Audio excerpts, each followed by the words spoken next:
Assalamualaikum warahmatullahi wabarakatuh. Alhamdulillahirabbil alamin. Salatu wassalamu ala asyrafil anbiya'i wal mursalin wa ala alihi wa sahbihi ajma'in, amma ba'du. Saudara-saudaraku yang dimuliakan Allah,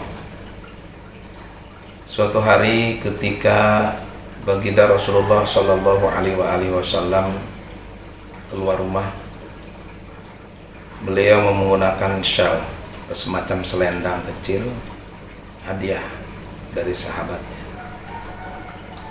Tiba-tiba ada seseorang yang menarik selendang beliau dari belakang, sehingga ada luka atau ada bekas di leher beliau karena bekas tarikan itu.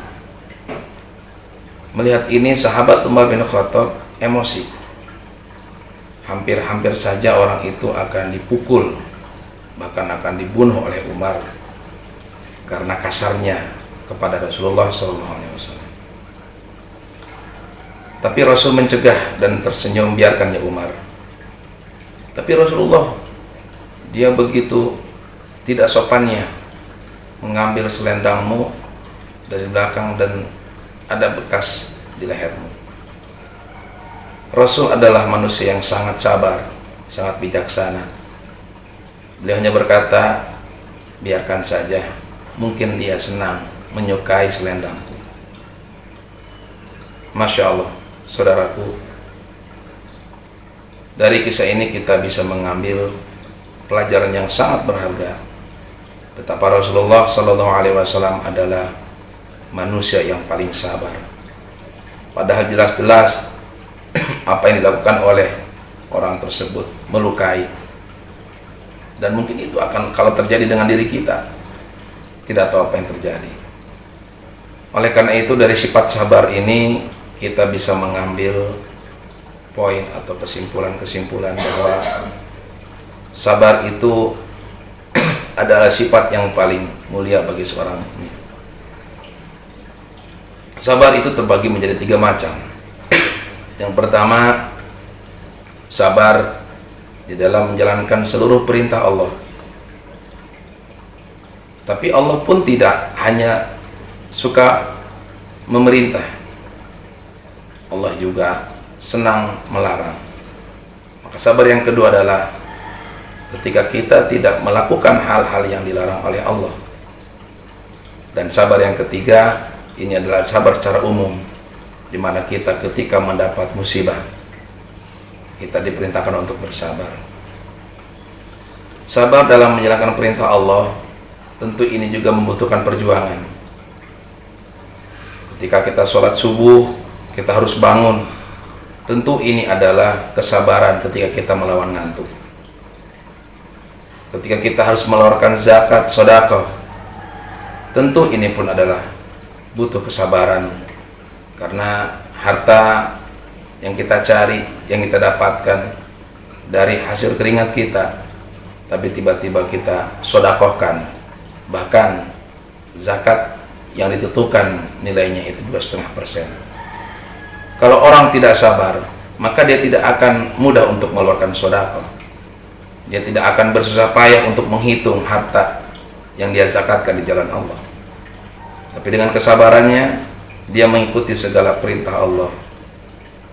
Yang kedua, sabar ketika kita menjauhi larangan Allah.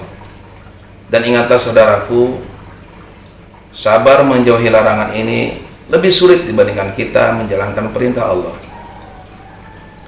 Bisa kita ambil satu bukti atau satu contoh. Berapa banyak orang-orang yang dia sholat rajin, puasa juga, tapi tidak sedikit saudara-saudara kita ketika dia ibadah, namun di sisi yang lain dia juga melakukan hal-hal yang dilarang Allah. Berapa banyak orang yang rajin sholat, tapi dia juga masih senang korupsi. Berapa banyak ibu-ibu yang suka ke majelis taklim, tapi dia juga paling hobi ngerumpi, ngegosip, dan hal yang seterusnya. Maka ingatlah saudaraku, semakin tinggi ibadah kita, semakin tinggi nilai keimanan kita, maka akan semakin besar godaan yang akan menghampiri kita. Maka ketika kita sabar di dalam menjalankan perintah Allah, kita pun harus lebih sabar di dalam menjauhi larangan Allah. Dan yang ketiga adalah sabar dalam menghadapi musibah. Banyak saudara-saudara kita yang mereka tidak bisa kuat, tidak sabar dalam menghadapi musibah. Padahal semua yang menimpa manusia itu sudah Allah ukur sesuai dengan kadar kemampuan kita. La yukallifullahu nafsan illa wus'aha. Allah tidak akan pernah sekalipun memberikan ujian di luar kemampuan kita. Dalam hadis qudsi Rasulullah SAW bersabda, "Man lam yasbir ala asabi wa man lam yashkur ala ni'ami falyakhruj min bainas sama'i wal ard falyatrub ruban siwaya." Siapa saja hambaku yang tidak bersabar dengan apa yang sudah aku berikan dan tidak bersyukur dengan apa yang sudah aku anugerahkan, maka hendaklah dia keluar dari muka bumi ini dan mencarilah Tuhan selain aku. Kalau kita diusir Allah, kemana kita akan pergi? Oleh karena itu, saudaraku, sabarlah kita dalam menghadapi hidup ini. Semua yang Allah tentukan tentu sesuai dengan kemampuan kita untuk memikulnya. Mudah-mudahan kita dijadikan sebagai hamba-hamba yang sabar. Amin ya rabbal alamin. Assalamualaikum warahmatullahi wabarakatuh.